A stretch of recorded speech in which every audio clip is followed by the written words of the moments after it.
86வது சங்கீதம். இந்த சங்கீதத்தை நாம் இரண்டாக தொகுத்து பார்க்க வேண்டும். முதலாவது 84ஆம் சங்கீதத்தை கோராகின் புத்திரர்கள் எழுதிய போது அங்கே முதலில் எப்படி தேவனிடத்தில் ஜெபிப்பது என்பதை கற்றுத்தருகிறார்கள். அதைத் தொடர்ந்து எப்படி தேவனை துதிக்க வேண்டும் என்பதை எழுதுகிறார்கள். முதலாவது தேவனிடம் ஜெபிப்பது, இரண்டாவது தேவனை துதிப்பது எப்படி. தேவனை துதிப்பது எப்படி என்று பார்க்கலாம். ரைட்? அதாவது இந்த சங்கீதத்தை நாம் கவனமாய் பரிசீலித்தால் முதலாவது தேவனிடத்திலே ஜெபிப்பது. இங்கு இந்த 86ஆம் சங்கீதத்தில் 1 முதல் 4ஆம் வசனம் வரைக்கும் ஜெப விண்ணப்பத்தை பார்க்க முடியும். 6வது வசனத்திலும் 7வது வசனத்திலும், அதேபோல 11வது வசனம், 14ஆம் வசனம், 16, 17 ஆகிய வசனங்களிலே அங்கும் ஜெபத்தை தான் நாம் பார்க்க முடியும். எனவே இந்த சங்கீதத்திலே ஜெபத்தை பற்றியும் இருக்கிறது, துதிப்பதை பற்றியும் இருக்கிறது. நாம் ஜெப விண்ணப்பம் பண்ணுகிற போது என்ன செய்வோம்? ஆண்டவரை துதித்துக் கொண்டே அதேபோல தேவனிடத்திலே விண்ணப்பமும் செய்வோம். நாம் பெற்றுக்கொண்ட நன்மைகளின் அடிப்படையில் ஆண்டவரை துதித்து துதித்து நமக்கு இருக்கிற தேவைகளின் அடிப்படையில தேவனிடத்திலே விண்ணப்பமும் செய்வோம். எனவே ஜெப விண்ணப்பம் என்பது நம்முடைய தேவைகளை மாத்திரம் கேட்பது அல்ல. நாம் பெற்றுக்கொண்டிருக்கிற நன்மைகளுக்காக தேவனை துதிக்க வேண்டும், தொடர்ந்து தேவனிடத்திலே விண்ணப்பம் செய்ய வேண்டும். நீங்க ஆலயத்துக்குள்ள வந்தவுடனே முதல்ல என்ன செஞ்சீங்க? தேவனை துதித்தீர்கள். தேவன் செய்த நன்மைகளுக்காக, அவருடைய கிருபைகளுக்காக, அவர் நம்மீது காண்பித்த அவருடைய இரக்கங்களுக்காக, அருளியிருக்கிற ரட்சிப்புக்காக நாம் இங்கு வந்து தேவாதி தேவனை துதித்திருக்கிறோம். அதைத் தொடர்ந்து நாம் ஜெபித்திருக்கிறோம். இப்பொழுது தேவனுடைய வார்த்தைகளை நாம் தியானித்துக் கொண்டிருக்கிறோம். பரிசுத்த வேதாகமத்தை நாம் தியானித்துக் கொண்டிருக்கிறோம். சோ ஆண்டவரை துதிப்பது, அவரிடத்திலே விண்ணப்பிப்பது, அவருடைய வார்த்தைகளை தியானிப்பது, அல்லது பரிசுத்த வேதாகமத்தை தியானிப்பது, ஆண்டவரை துதிப்பது, ஆண்டவரிடத்திலே விண்ணப்பம் செய்வது, இதுதான் கிரமம். ரைட்? கோராகின் புத்திரர் இந்த சங்கீதத்தை எழுதுகிற போது தேவனிடத்திலே விண்ணப்பம் செய்தார்கள், தேவனை துதித்தார்கள். முதலாவது அவர்கள் என்ன செய்தார்கள்? பிரார்த்தனை. எந்தெந்த இடங்களில் அவர்கள் ஜெபித்தார்கள் என்பதை நாம் பார்த்திருக்கிறோம் அல்லவா? அதைத் தொடர்ந்து அவர்கள் என்ன செய்கிறார்கள்? தேவனை பாடி துதிக்கிறார்கள். 86வது சங்கீதத்திலே 5வது வசனம், அதேபோல 8, 9, 10வது வசனங்கள், 12, 13, 15ஆம் வசனங்கள் ஜாக்கிரதையாய் பார்ப்போம் என்றால் அவர்கள் ஜெபித்தார்கள், ஆண்டவரை துதித்தார்கள், ஆண்டவரை துதித்தார்கள், தொடர்ந்து ஜெபித்தார்கள். அது சகஜமாக நாம் ஜெபிக்கிற போது இருக்க வேண்டிய விலையேற பெற்ற ஒரு விதம். ஆண்டவரை நாம் துதிப்போம், அதேபோல ஆண்டவரிடத்திலே நாம் ஜெபித்து விண்ணப்பம் செய்வோம். ரைட்? இப்போ தாவீது என்ன சொல்றான்? கர்த்தாவே, உமது செவியை சாய்த்து என் விண்ணப்பத்தை கேட்டருளும். நான் சிறுமையும் எளிமையுமானவன். என் ஆத்துமாவை காத்தருளும். நான் பக்தியுள்ளவன். என் தேவனே, உம்மை நம்பியிருக்கிற உமது அடியேனை நீர் ரட்சியும். ஆண்டவரே, எனக்கு இரங்கும். நாடோறும் உம்மை நோக்கிக் கூப்பிடுகிறேன். உமது அடியேனுடைய ஆத்துமாவை மகிழ்ச்சியாக்கும். ஆண்டவரே, உம்மிடத்தில் என் ஆத்துமாவை உயர்த்துகிறேன். இங்கே இந்த முதல் 4 வசனங்களிலே தாவீதின் விண்ணப்பத்தை நாம் பார்க்கிறோம். ரைட்? தேவன் நம் விண்ணப்பத்திற்கு பதில் தர வேண்டும் என்றால் என்ன செய்ய வேண்டும்? நாம் கவனமாய் பரிசீலிப்போம் என்றால் இந்த சங்கீதங்களிலே தாவீது செய்த 12 ஜெப விண்ணப்பங்களை நாம் பார்க்க முடியும். எத்தனைங்க? 12 விண்ணப்பங்களை நாம் பார்க்க முடியும். முதலாவது, முதல் வசனம், எனக்கு செவி சாயுங்க ஆண்டவரே என்கிறான். 2வது வசனத்திலே என் ஆத்துமாவை காத்தருளும். அதே 2வது வசனத்திலே கடைசி பகுதியிலே உமது அடியேனை ரட்சியும். 3வது வசனத்திலே எனக்கு இரங்கும். 4வது வசனத்திலே என் ஆத்துமாவை மகிழ பண்ணும், மகிழ்ச்சியாக்கும். இப்படி 4 ஜெபங்கள். 6வது வசனத்திலே கர்த்தாவே, என் ஜெபத்திற்கு செவி கொடுத்து என் விண்ணப்பங்களின் சத்தத்தை கவனியும். ரைட்? தொடர்ந்து இன்னும் கொஞ்சம் அப்படியே போனா 11வது வசனம், கர்த்தாவே, உமது வழியை எனக்கு போதியும். நான் உமது சத்தியத்திலே நடப்பேன். என் இருதயத்தை ஒருமுகப்படுத்தும். 16வது வசனம், எனக்கு இரங்கும் ஆண்டவரே, உமது வல்லமையை உமது அடியானுக்கு அருளும், உமது அடியாளின் குமாரனை ரட்சியும். இந்த 12 விண்ணப்பங்களையும் சுருக்கமாக ஒருவேளை எழுதிக் கொள்வோம் என்றால், அது தாவீது செய்த 12 ஜெப விண்ணப்பங்கள். எது? எனக்கு பதில் கொடுங்க, என்னை காப்பாற்றுங்க, என்னை ரட்சியும், எனக்கு இரங்கி அருளும், எனக்கு மகிழ்ச்சியை கொடும், என் ஜெபத்துக்கு செவிசாயும், என்னை போதியும், என்னை வழிநடத்தும், என்னை ஒருமுகப்படுத்தும், என்மேல் நோக்கமாயிரும், எனக்கு உம்முடைய வல்லமையை தாரும், உம்முடைய அடியாளுடைய குமாரனாகிய என்னை ரட்சியும். இப்படி எத்தனை விண்ணப்பங்கள்? 12 விண்ணப்பங்கள். ஒரு சங்கீதமாக இந்த விண்ணப்பங்கள் எழுதப்பட்டிருக்கிறது. இப்ப என்னோட கேள்வி, தேவன் நமக்கு பதில் தரணும்னா, தேவன் நம்மை காப்பாற்ற வேண்டுமென்றால், இதுதானே தாவீதுனுடைய விண்ணப்பம். இங்க எனக்கு பதில் கொடுங்க. சோ பதில் கொடுக்கணும்னா, காப்பாற்றணும்னா, ரட்சிக்கணும்னா, இரங்கணும்னா, சந்தோஷத்தை தர வேண்டும்னா, தேவன் நமக்கு செவி சாய்க்கணும்னா, நமக்கு போதிக்கணும்னா, நம்மை வழிநடத்தணும்னா, நம்மை ஒருமுகப்படுத்தணும் அப்படின்னா, நம்மை நோக்கி பார்க்க வேண்டும்னா, நமக்கு பலத்தை தரணும்னா, நம்முடைய பிள்ளைகளையும் ரட்சிக்கணும் அப்படின்னா, நமக்குள்ளே இருக்க வேண்டிய அல்லது நாம் வெளிப்படுத்த வேண்டிய நம்முடைய தகுதிகள் என்னென்ன, நமக்கு வேண்டிய அருகதை என்ன, வேண்டிய குணங்கள் என்ன என்பது ரொம்ப முக்கியம். விண்ணப்பம் பண்ணி கொண்டிருந்தால் மாத்திரம் போதாது, தேவனிடத்திலே முறையிட்டுக் கொண்டிருந்தால் மட்டும் போதாது. இங்கே தாவீது 12 விண்ணப்பங்களை செய்கிறான், அல்லது தான் செய்த ஜெபத்திலே 12 ரிக்வெஸ்டை அங்கே வைக்கிறான், விண்ணப்பங்களை செய்கிறான். அந்த விண்ணப்பத்தை நாம் ஜெபம் என்று சொல்கிறோம். அவன் செய்த இந்த 12 ஜெப விண்ணப்பங்களுக்கான பதில் வர வேண்டுமென்றால், தாவீதுக்குள் இருக்க வேண்டிய ஆவிக்குரிய நடத்தை எது? அன்பு சகோதர சகோதரிகளே, தேவன் நம்முடைய ஜெப விண்ணப்பங்களுக்கு பதில் தர வேண்டுமென்றால் நமக்குள் இருக்க வேண்டிய நிலைப்பாடு என்ன, நமக்குள் இருக்க வேண்டிய நடத்தைகள் என்னென்ன, அதை நாம் தெரிந்து கொள்ள வேண்டும். தாவீது ஜெபிக்கிற போது மிக முக்கியமான சில விஷயங்களை தேவன் அவனுக்கு தெரியப்படுத்துகிறார். ஒரு புறத்திலே தேவனிடத்திலே அவன் ஜெபிக்கிறான், மறுபுறத்திலே தன்னை குறித்தும் கூட சொல்லுகிறான்.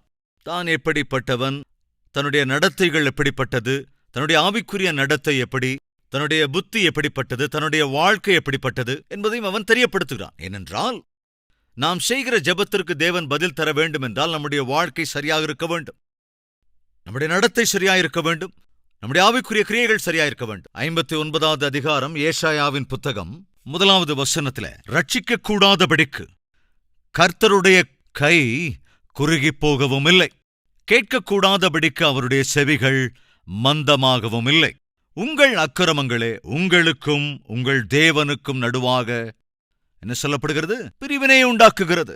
நாமும் கூட அநேக சந்தர்ப்பங்களில் தேவனிடத்தில் இப்படி கேள்வி வைப்போம், ஏன் ஆண்டவரே பதில் தர மாட்டேங்கிறீங்க, ஏன் ஜெபத்துக்கு செவிசாய்க்க மாட்டேங்கிறீங்க, ஏன் என்னுடைய பொருளாதார பிரச்சனைகளை தீர்க்க மாட்டேங்கிறீங்க, ஏன் என்னுடைய ஆரோக்கிய குறைவை சரி செய்ய மாட்டேங்கிறீங்க, ஏன் எனக்கு வேலை தர மாட்டேங்கிறீங்க, ஏன் எனக்கு கற்ப பலன் கிடைக்க மாட்டேங்குது. இப்படி என்ன ஜெப விண்ணப்பத்தை செய்கிறாயோ அதற்கான பதில் நீ எதிர்பார்த்த சமயத்திலே எதிர்பார்த்த விதத்தில வராதபோது சாதாரணமாக நீ என்ன செய்கிறாய் அல்லது நாம் என்ன செய்கிறோம் என்றால் தேவனிடத்திலே கேள்வி கேட்டு விடுவோம். வாய், ஏன் ஆண்டவரே, வாய் திஸ் டிலே, ஏன் இந்த தாமதம், ஏன் ஜெபத்தை கேட்க மாட்டேங்கிறீங்க, ஏன் விண்ணப்பத்திற்கு ஒரு அற்புதம் செய்ய மாட்டேங்கிறீங்க என்று இந்த கேள்விகளை கேட்பதற்கு முன்பு ஒருமுறை நம்மை நாமே பரிசோதித்துக் கொள்ள வேண்டும். நம்முடைய வாழ்க்கையில் அற்புதங்கள் நடக்க வேண்டும் என்று, ஆச்சரிய காரியங்கள் நடக்க வேண்டும் என்று, தேவன் வைத்திருக்கின்ற உன்னதமான ஆசீர்வாதங்களை பெற்றுக்கொள்ள வேண்டும் என்று எத்தனை பேருக்கு ஆசை இருக்காது? யோசிச்சு பாருங்க. ஆசை இருக்க கையெழுத்தீங்களா? தேவன் என்னுடைய வாழ்க்கையிலே ஆச்சரிய காரியங்களை அற்புதங்களை செய்ய வேண்டும் என்று நான் ஆசைப்படுகிறேன் என்பவர் கையை உயர்த்தி காட்டுறீங்களா? எஸ். ஒவ்வொருவருடைய ஆசையும் என்னவென்றால் என்னுடைய வாழ்க்கையிலே தேவன் ஆச்சரிய காரியங்களை செய்ய வேண்டும், அற்புதங்களை செய்ய வேண்டும். ரைட். இப்ப 86வது சங்கீதம் 10வது வசனம், தேவரீர் மகத்துவமுள்ளவரும், அதுக்கப்புறம் அதிசயங்களை செய்கிறவருமாய் இருக்கிறீர், நீர் நீர் ஒருவரே தேவன், நீர் ஒருவரே தேவன் என்று அடித்துச் சொல்லுகிறான். அப்படின்னா வேறு ஒருவர், அதாவது தேவன் என்று சொல்வதற்கு வேறொருவர் இங்கே இல்லை.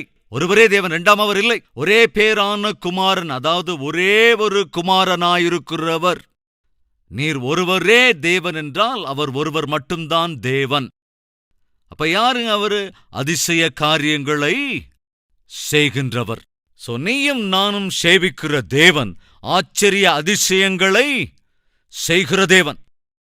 8வது வசனம், ஆண்டவரே தேவர்களுக்குள்ளே உமக்கு நிகருமில்லை. உம்முடைய கிரியைகளுக்கு ஒப்புமில்லை. பக்தனான தாவீது தேவனிடத்திலே அவனுக்கு இருக்கிற விசுவாசத்தையும் அதேபோல தேவனுக்குள் இருக்கிற அவருடைய வல்லமையையும் அவன் உணர்ந்திருந்தபடினால் தான் இவ்வளவு கனமாக பெருமையோடு கூட தேவனை குறித்து இங்கே பேசுகிறான். நம்ம எல்லோருக்குமே ஆசை இருக்கிறது என்னவென்றால் தேவன் நம்முடைய வாழ்க்கையில ஆச்சரிய காரியங்களை செய்ய வேண்டும், அற்புதங்களை செய்ய வேண்டும். ஆனால் வேதம் தெளிவாய் சொல்கிறது, கேட்கக்கூடாதபடிக்கு அவருடைய செவிகள் மந்தமாகவும் இல்லை, ரட்சிக்கக்கூடாதபடிக்கு அவருடைய கை குறுகி போகவும் இல்லை. உங்கள் பாவங்கள் தான், அக்கிரமங்கள் தான் உங்களுக்கும் தேவனுக்கும் மத்தியிலே தடையாக இருக்கின்றது. நம்முடைய பாவங்கள் தான், நம்முடைய தப்பு தான், நம்முடைய அக்கிரமங்கள் தான் தெரிந்தே நம்முடைய வாழ்க்கையிலே நடைபெற விடுகின்ற பரிசுத்தமில்லாத காரியங்கள் தான் நம்முடைய ஜெபத்திற்கான பதில் வரவிடாமல் தடுத்துக் கொண்டிருக்கிறது. யோசுவாவின் புத்தகம் 3வது அதிகாரம் 5வது வசனம், நாளைக்கு கர்த்தர் உங்கள் நடுவிலே அற்புத காரியங்களை செய்வார். அதற்காக என்ன செய்யணும்? உங்களை நீங்கள் பரிசுத்தம் பண்ணிக்கொள்ளுங்கள் என்று ஜனங்களுக்கு கட்டளையிடுகிறான். அற்புதம் என்றிருக்கிறதா அல்லது அற்புதங்களை என்றிருக்கிறதா? கொஞ்சம் பார்த்து சொல்லுங்க பார்க்கலாம். உங்க பைபிள் கூட அற்புதங்கள் தானே இருக்கு. என் ஆண்டவர் ஏதோ ஒரு அற்புதத்தை செஞ்சா அது போதும்பா, ஸ்டாக் இல்ல. என்ன ஸ்டாக்கு? அற்புத ஆச்சரிய காரியங்கள் ஸ்டாக் இல்ல என்று சொல்லுகிறவர் என்று நினைக்கிறீங்களா? இல்லவே இல்லைங்க. நாளைக்கு உங்கள் நடுவில் யார் செய்ய போறது? யோசிச்சு பாருங்க. கர்த்தர். மறந்து போயிடாதீங்க. அப்ப அற்புதங்களை செய்வது யார்? தேவனாகிய கர்த்தர். உங்கள் நடுவில் எங்கேயோ இல்ல, உங்கள் நடுவில், உங்கள் மத்தியில, யாருடைய வீட்டிலேயோ இல்லைங்க. எங்க?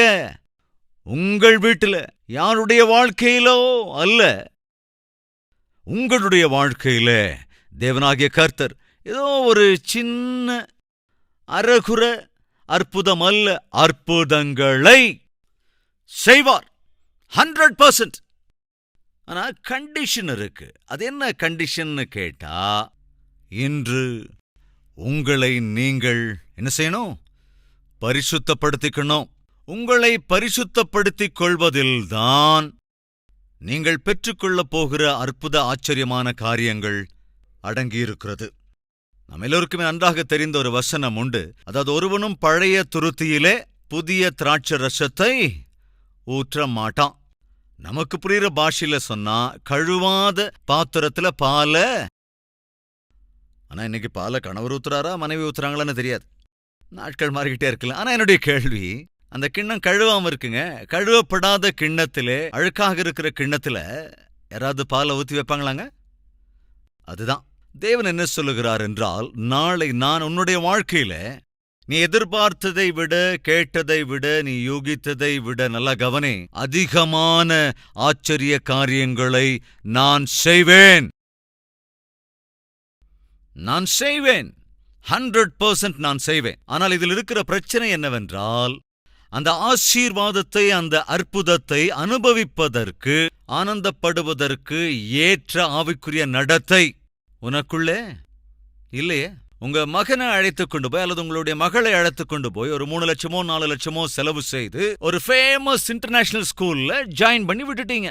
ஒரு நாள் அந்த ஸ்கூல்ல இருந்து போன் வருது. என்னன்னு? உங்க பையன் ஒழுங்கா ஸ்கூல்ல பாடத்தை கவனிக்கிறது இல்ல, ஒழுங்கா கிளாஸ்ல உட்கார்றதும் இல்ல, எப்ப பார்த்தாலும் பக்கத்துல இருக்கிற பசங்களோட சண்டை போட்டுக்கிட்டு இருக்கான் என்று ஒருவேளை ஸ்கூல்ல இருந்து உங்களுக்கு போன் வந்ததுன்னா, குறை யாருடையதுங்க? தேவையான ஃபீஸ் கட்டிட்டீங்க. நல்லா படிப்பான்னு நினைச்சு, நல்ல கல்வி அறிவை பெற்றுக்கொள்ளணும்னு, உங்களுக்கு நல்ல பெருமையை கொண்டு வந்து சேர்ப்பான்னு நம்பி நீங்க ஃபீஸ் கட்டிட்டீங்க. ஏதோ ₹1 ₹2 இல்லைங்க, லட்சக்கணக்கான ரூபாயை ஃபீஸா பிள்ளைக்காக கட்டிட்டீங்க. அவன் நல்லா படிக்கணுங்கிறதுக்காக. நீங்க என்ன சொல்லுவீங்க? நான் என் பையனை அற்புதமா படிக்க வச்சிருவேன், என் பிள்ளைக்கு உன்னதமான கல்வி அறிவை நான் கொடுத்துருவேன். அப்படி எல்லா தகப்பனுக்கும் ஆசை இருக்கு. நீங்க உங்க பிள்ளைக்கு உன்னதமான படிப்பை கொடுக்கணும் அப்படின்னு எவ்வளவுதான் ஆசைப்பட்டாலும், பசி பட்டினிலாம் கிடந்து எப்படியோ பணத்தை பெரட்டி ஃபீஸ் கட்டினாலும் படிக்க வேண்டியது யாருங்க? யோசிச்சு பாருங்க. பிள்ளை படிக்கலன்னா, அவன் புக்ஸே எடுத்துட்டு போறது இல்லைன்னா, அவன் ஒழுங்கா கிளாஸ்ல உட்காராம போனா உங்களுடைய ஆசை என்ன ஆகும்? யோசிச்சு பாருங்களேன். உங்க ஆசை நிறைவேறும் நினைக்கிறீங்க இல்லதானே? அதே போலதான் தேவனுக்கும் ஒரு ஆசை உண்டு. உன்னுடைய வாழ்க்கையில, என்னுடைய வாழ்க்கையில எவைகளெல்லாம் குறையாக இருக்கிறதோ, எவைகளெல்லாம் உனக்கு குறைவாக காணப்படுகிறதோ, எவை உன்னை சோர்வுறச் செய்கிறதோ, உன்னை கண்ணீரும் கம்பலையுமாய் நிற்க வைக்கிறதோ, அவைகளுக்கு தேவன் நல்ல பதிலை தர வேண்டும் என்று விரும்புகிறார். ஆனால் அது உன்னுடைய கையில தான் இருக்கு. அந்த பதிலை பெற்றுக்கொள்ள வேண்டுமானால் அதற்கு ஏற்ற நடத்தையை நீ நடக்க வேண்டும். யோசுவா அங்க என்ன சொல்லுகிறான்? நாளைக்கு உங்கள் நடுவிலே தேவனாகிய கர்த்தர் அற்புதங்களை செய்வார். எனவே இன்று உங்களை நீங்கள் பரிசுத்தம் பண்ணிக்கொள்ளுங்கள். யாரோ உங்களை பரிசுத்தம் பண்ண மாட்டாங்க, கவனிக்கிறீங்களா? யாரோ உங்களை கழுவ மாட்டாங்க. உங்களை நீங்கள் தான் பரிசுத்தம் பண்ணிக்கொள்ள வேண்டும். உங்கள் குறைவுகளை நீங்கள் தான் கவனிக்க வேண்டும். அந்த குறைவுகளுக்காக நீங்கள் தான் மனஸ்தாபப்பட்டு மனம் திரும்ப வேண்டும். உங்கள் தரப்பில் வேறொருவர் நின்று சாரி சொன்னா அந்த சாரி சரியா இருக்குமா?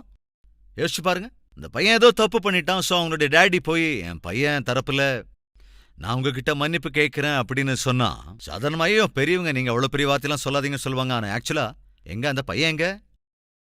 உங்க பையன் எங்க போனா? முதல்ல அவனை வர சொல்லுங்க. அவன் செய்யக்கூடாததை செஞ்சுட்டு தப்பு பண்ணிட்டு அவன் போய் சூப்பரா டிவி முன்ன உட்காந்து சினிமா பார்த்துக்கிட்டு இருக்கானா? நீங்க உங்க பிள்ளைக்காக நீங்க எதுக்கு மன்னிப்பு கேட்கணும்? முதல்ல உங்க பையனை வர சொல்லுங்க சார். தப்பு பண்ணினவன் தானே அதற்கான சாரி கேட்கணும். வியாதி உள்ளவன் தானே அதற்கான மருந்தை எடுத்துக்கொள்ளணும். மகனுக்கு உடல்நல சரியில்லைன்னா, மகளுக்கு உடல்நல சரியில்லைன்னா, அந்த மகனையோ மகளையோ அப்பா அம்மா எவ்வளவுதான் நேசிச்சாலும் அவங்களுக்கு வியாதி வந்தா டேப்லெட் யாருங்க போட்டுக்கணும்? அம்மா அப்பாவா எடுத்துக்கணும்? அவங்க எடுத்துக்கிட்டா வியாதி குறைஞ்சிருமா? சோ கொஞ்சம் சிந்திக்கணும்.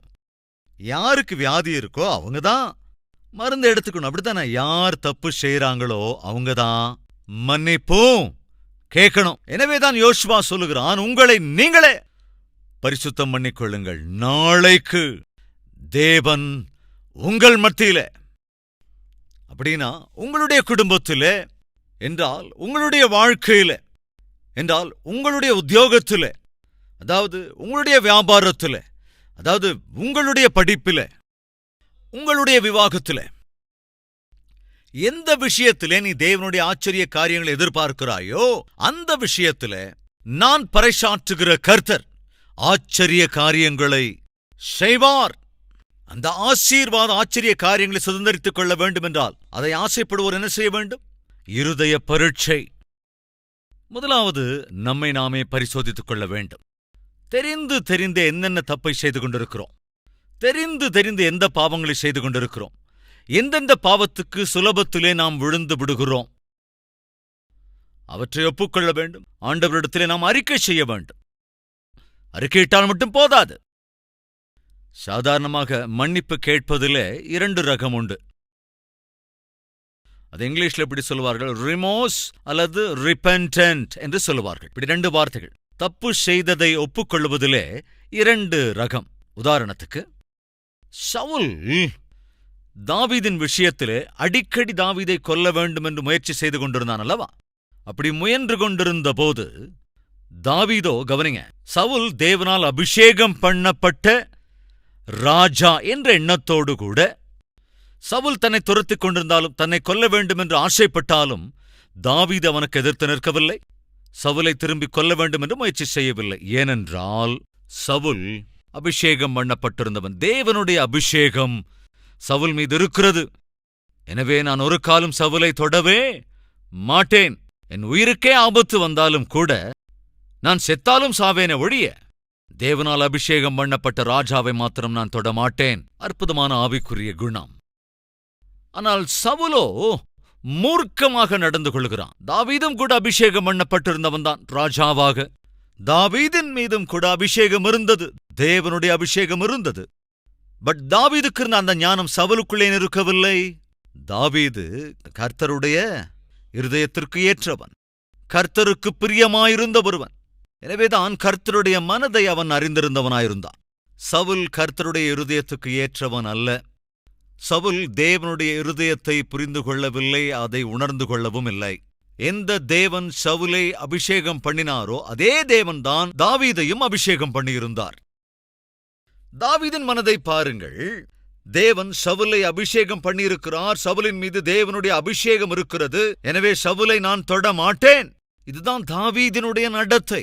தாவீதையும் கூட தேவன் அபிஷேகம் பண்ணியிருந்தார். ஆனால் சவுல் என்ன செய்தான்? அபிஷேகம் பண்ணப்பட்டிருந்தவனான தாவீதை கொலை செய்ய முயற்சி செய்து கொண்டே இருக்கிறான். அந்த முயற்சியிலே சில சந்தர்ப்பங்களில் சவுலே போய் மாட்டிக்கொண்டான். அப்படி மாட்டிக்கொண்ட சவுலை தாவீது கொல்வதென்பது மிக மிக சுலபம். ஆனால் அவன் சவுலை கொல்ல முயலவே இல்லை. சவுலின் மீது கை வைக்கவே இல்லை. அதை கவனித்த உணர்ந்து கொண்ட சவுல் மன்னிப்பும் கேட்டான். மகனே தாவீதே, நான் பாவம் செய்து விட்டேன் ஐயா, உன்னை போய் கொல்ல வேண்டுமென்று நினைத்தேனே என்று தான் செய்த தவறை ஒத்துக்கொள்ளுகிறான். இது செய்த தப்பை ஒத்துக்கொள்வதிலே இருக்கிற ஒரு விதம். சவுல் தான் செய்த தவறை ஒத்துக்கொள்கிறான். ஆனால் விசித்திரம் என்னவென்றால், இன்று தன் தவறை ஒத்துக்கொண்டான், நாளை மறுபடியும் புறப்பட்டு விட்டான். எதற்கு? தாவீதை கொலை செய்வதற்கு. முன்னால தப்ப ஒத்துக்கிட்டானா இல்லையா? ஆமா, ஒத்துக்கிட்டான். ஆனால் எந்த தப்பை அவன் ஒத்துக்கொண்டானோ மறுபடியும் அதே தப்பை மறுபடியும் செய்ய புறப்படுகிறான். இதைத்தான் இங்கிலீஷ்ல என்ன சொல்வார்கள் என்றால் ரிமோர்ஸ் என்று. அதாவது ஒத்துக்கொள்ளுவது மாத்திரமே தானே ஒழிய அதை திரும்ப செய்வதிலிருந்து விலகுவதில்லை. இந்த மனஸ்தாபப்படுதலை, இந்த ஒத்துக்கொள்ளுதலை தேவன் அங்கீகரிக்கவே மாட்டார். நல்லா கவனிங்க. அதாவது தப்பை ஒத்துக்கொண்டு விட்டான், ஆனால் மறுபடியும் அதே தப்பை செய்கிறான். அப்ப அவன் மன்னிக்கப்படுவானாங்க? யோசிச்சு பாருங்க. உங்க வீட்டுக்காரர் பயங்கர துன்மார்க்கர். எந்த தப்பும் செய்யாட்டா கூட அவசரப்பட்டு உங்களை கன்னத்தில் அரைஞ்சிட்டான்னு வச்சுக்குவோம். அப்படி கன்னத்தில் அரைஞ்சிட்டு கொஞ்ச நேரம் கழிச்சு வந்து, உன்னை தேவையில்லாம அரைஞ்சிட்டேன், என்ன மன்னிச்சிருமா என்று சொன்னால் உங்களுக்குள்ள எவ்வளவு பூரிப்பு வந்துடும். எவ்வளவு நல்ல மனசு எங்க வீட்டுக்காரருக்கு. ஏதோ அவசரப்பட்டு அடிச்சிட்டாரா, உடனே வந்து மன்னிப்பும் கேட்டுட்டாரு. இப்படி பொண்ணான ஒரு கணவன் கிடைப்பது நான் செஞ்ச அதிர்ஷ்டம் அப்படின்னு சொல்லி நினைப்பீங்க. அது எப்போ? முதல் தடவை. எப்பங்க? முதல் தடவை. 2ஆம் நாள் மறுபடியும் வந்தாரு, அவசரப்பட்டு எதுக்கோ அடிச்சிட்டாருன்னு வச்சுக்குவோம். இதனது இப்படி பண்ணிட்டாரு? நேத்து தான் அவசரப்பட்டு அடிச்சிட்டேன் அப்படின்னு அடிச்சுட்டு வந்து மன்னிப்பு கேட்டாரா, இன்னைக்கு மறுபடியும் வந்து இப்படி அடிச்சுட்டு போறாரு. என்னாச்சு இவருக்கு? ஒரு 1 hour கழிச்சு மறுபடியும் வந்து, ஒன்னும் நினைச்சுக்காதரா, கை தவறிடுச்சு. எது தவறிடுச்சு? கை தவறிடுச்சு. ஏதோ தவறுதலா அவசரப்பட்டு அடிச்சிட்டேன், என்ன மன்னிச்சிருமா.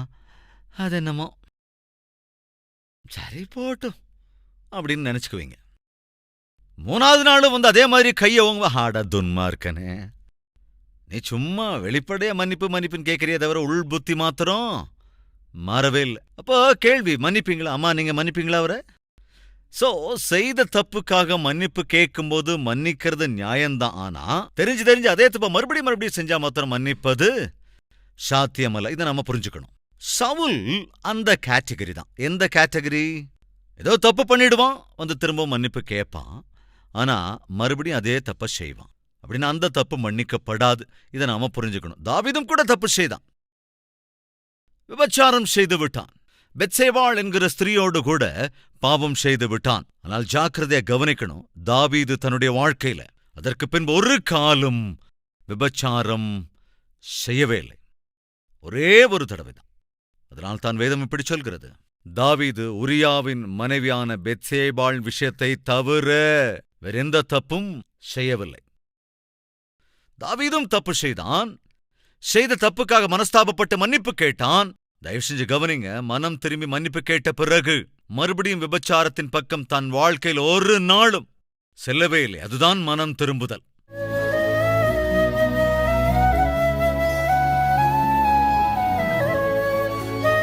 முதலாவது நாங்கள் ஜெபித்து விண்ணப்பம் செய்கிற போது அதற்கு முன்பு எங்களை நாங்களே பரிசோதித்துக் கொள்ள வேண்டும். எங்களை நாங்கள் பரிசோதித்துக் கொள்ள வேண்டும். அப்பா, உமக்கும் எங்களுக்கும் இடையில் எது தடையாக இருக்கிறதோ, எந்த பரிசுத்த உண்மைகள் இருக்கிறதோ அவற்றை நாங்கள் அறிக்கை செய்ய வேண்டும், அவற்றை விட்டு விலக வேண்டும். சவுலை போல அறிக்கையிட்டு மறுபடியும் அதில் தொடர்ந்து கொண்டே இருப்போம் என்றால் அழிந்து போய்விடுவோம். தாவீதை போல அறிக்கை செய்து அதை விட்டு விலகினால் உயர்த்தப்படுவோம். தாவீதுக்கு இருந்த ஆண்டவர் அந்த மனப்பக்குவத்தை எங்களுக்கும் அருளுங்க ராஜா. இந்த வார்த்தைகள் எங்கள் வாழ்க்கையிலே வளர வேண்டும், எங்கள் வாழ்க்கையிலே விருட்சமாயாக வேண்டும். மறுபடியும் ஆண்டவரே, நாங்கள் எங்கள் பழைய பாவ வாழ்க்கைக்கு திரும்பவே கூடாது. உமக்கு பிரியமான குமாரர்களாக, குமாரத்திகளாக நாங்கள் வாழ்கிற வாழ்க்கை எங்களுக்கு அருள வேண்டும் என்றும், அப்பா, எப்பொழுது நீர் எங்களை பார்த்தாலும் உம்மை சந்தோஷப்படுத்துகிற வாழ்க்கை எங்களுக்கு அருள வேண்டும் என்றும், உம்மை வேதனைப்படுத்தி நாங்கள் நன்மை பெறுவது அசாத்தியம் ஆண்டவரே. எனவே நாங்கள் நன்றாயிருக்க வேண்டுமென்றால் உம்மை வேதனைப்படுத்தக்கூடாது. அப்படிப்பட்ட வாழ்க்கையை, உம்மையே சந்தோஷப்படுத்துகிற வாழ்க்கை எங்களுக்கு அருள வேண்டும் என்றும், உம்மை சந்தோஷப்படுத்தும் போதுதான் நாங்கள் சந்தோஷமாக வாழ்வோம். நீர் எங்களை பார்த்து சந்தோஷப்பட்டால்தான் எங்கள் வாழ்க்கையிலும் நாங்கள் சந்தோஷத்தை அனுபவிப்போம். இதுதானே யதார்த்தம் ஆண்டவரே. அந்த வாழ்க்கை எங்களுக்கு அருளுங்க ராஜா. எங்கள் இருதயம் உமக்கு அங்கீகாரமானதாயிருந்தால் எங்கள் விண்ணப்பங்களும் உமக்கு அங்கீகாரமானதாய் இருக்கும். எங்கள் பரிசுத்தம் உங்களுக்கு அங்கீகாரமானதாய் இருக்கும் என்றால் நாங்கள் செய்கிற ஒவ்வொரு பணியும் உமக்கு அங்கீகாரமானதாய் இருக்கும். அதன் பலனா எங்கள் வாழ்க்கையில எல்லா பலன்களையும் எங்களால் பார்க்க முடியும். அந்த கிருபை எங்களுக்கு அருள வேண்டும் என்றும் இயேசு கிறிஸ்துவின் நாமத்தில் வேண்டிக் கொள்கிறோம் பிதாவே. ஆமென்.